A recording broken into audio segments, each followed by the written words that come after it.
स्वीकार्य नहीं है। महाराज जी, अभी थोड़ी देर पहले आशुतोष ब्रह्मचारी पे हमला हुआ है, ज्ञात लोगों ने हमला ट्रेन पे किया है।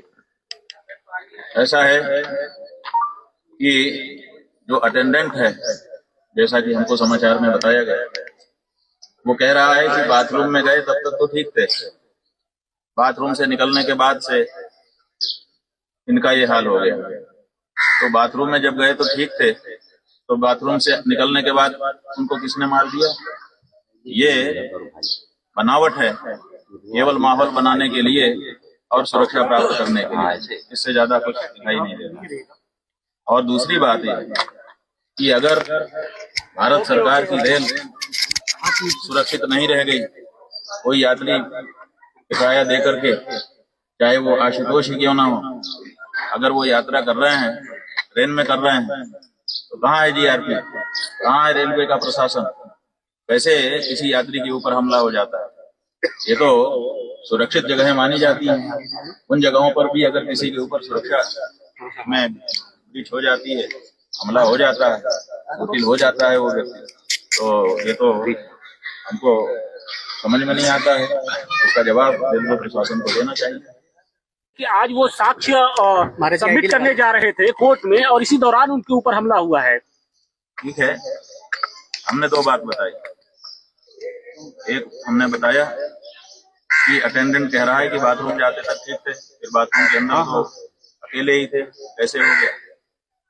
दूसरी बात यह है कि रेलवे में तो यात्री सब सुरक्षित रहते हैं, उनकी सुरक्षा के लिए जीआरपी बनी हुई है, पेट्रोलिंग करती रहती है, स्टेशन में नजर रखती है, कोई गड़बड़ आदमी ना जाए। रेल के अंदर भी नजर रहती है, बहुधा तो सीसीटीवी कैमरे भी कहीं ना कहीं उनके लगे ही रहते होंगे। तो अब तो ये रेलवे प्रशासन को जवाब देना है, इसमें हमसे प्रश्न पूछने की कोई बात नहीं। लेकिन वो सीधा आरोप आपके ऊपर लगा रहे हैं। अभी हमारे चैनल पे बातचीत के दौरान उन्होंने कहा कि अभी मुक्तेश्वरानंद जी नहीं चाहते कि उनके ऊपर जो मुकदमा दर्ज है उसको वापस लिया जाए।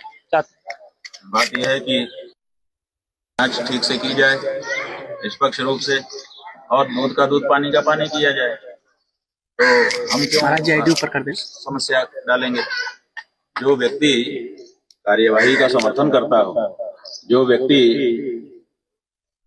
ये कहता हो कि इस पर निर्णय कर लिया जाना चाहिए जांच करके, वो किसी पे हमला क्यों करेगा? और हम यहाँ पर यात्रा लेकर के निकले हुए हैं, वो कहाँ जा रहे हैं, कहाँ नहीं जा रहे हैं, वो क्या जानकारी है? तो ऐसे में हमारे ऊपर आरोप लगाने का मतलब केवल मीडिया का अटेंशन अपनी ओर खींच करके, जो हमारी ये यात्रा है जिसमें हिंदू समाज को नकली और असली हिंदू की पहचान होनी है, उस यात्रा से ध्यान भटकाने का है, इससे ज्यादा कुछ नहीं है। गजब की बात है, इस देश में शंकराचार्य के ऊपर निंदित आरोप लगाए जाते हैं और हिस्ट्री शीटर लगाते हैं। यहाँ पर पाताल, ऑपरेशन पाताल चलता है उत्तर प्रदेश में। ऑपरेशन पाताल का मतलब है कि जो भी अपराधी हों, अगर पाताल में भी छिपे हों तो उनको निकाल के लाया जाए। और यहाँ पर खुलेआम हिस्ट्री शीटर घूमते हैं और उनको पुलिस का संरक्षण मिलता है।